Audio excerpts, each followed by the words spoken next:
Are you living with a covert narcissist? The covert is so clever, so smooth, so convincing that it's hard to tell he's a rat-fink narc.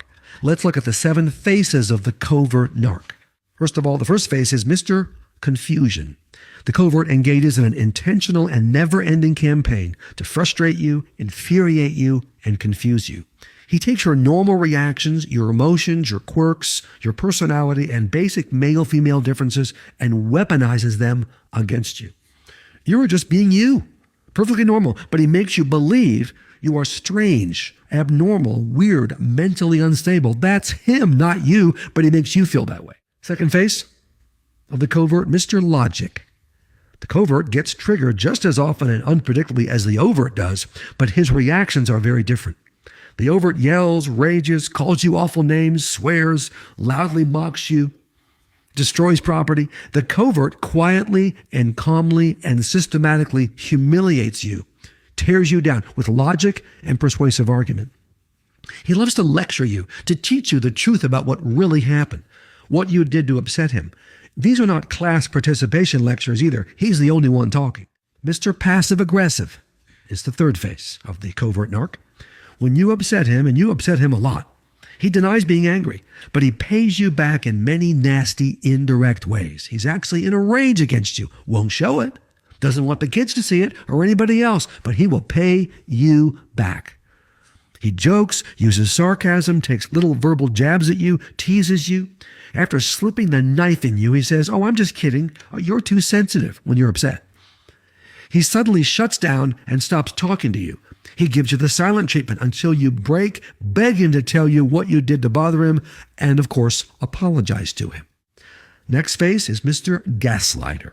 The overt gaslights, but the covert gaslights on a world-class level. Speaking of the Olympics, gold medal in gaslighting.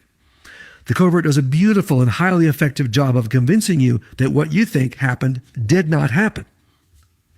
When you share about something that happened, something you said or did, something he said or did, something the kid said or did, he rationally convinces you that your version of reality is incorrect. You don't know what you're talking about.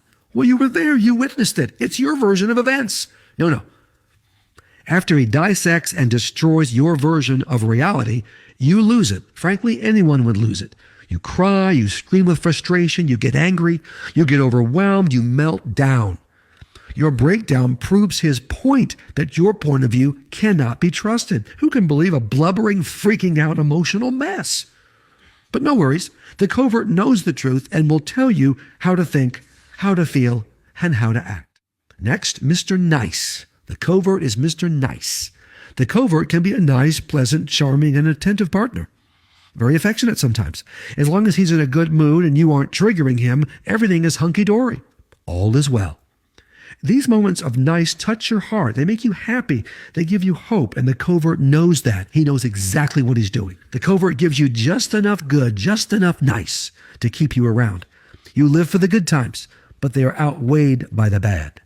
Next, Mr. Martyr. No one is better at playing the victim than the covert. To distract you from his abusive behavior, to confuse you, and to get attention and sympathy, he becomes the world's greatest martyr. When he's angry with you, he doesn't fly into a rage and verbally blast you. He's too smart for that. That's the overt.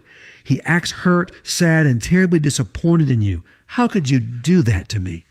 Dripping with sincerity. When you question anything he does, he sees it as an attack.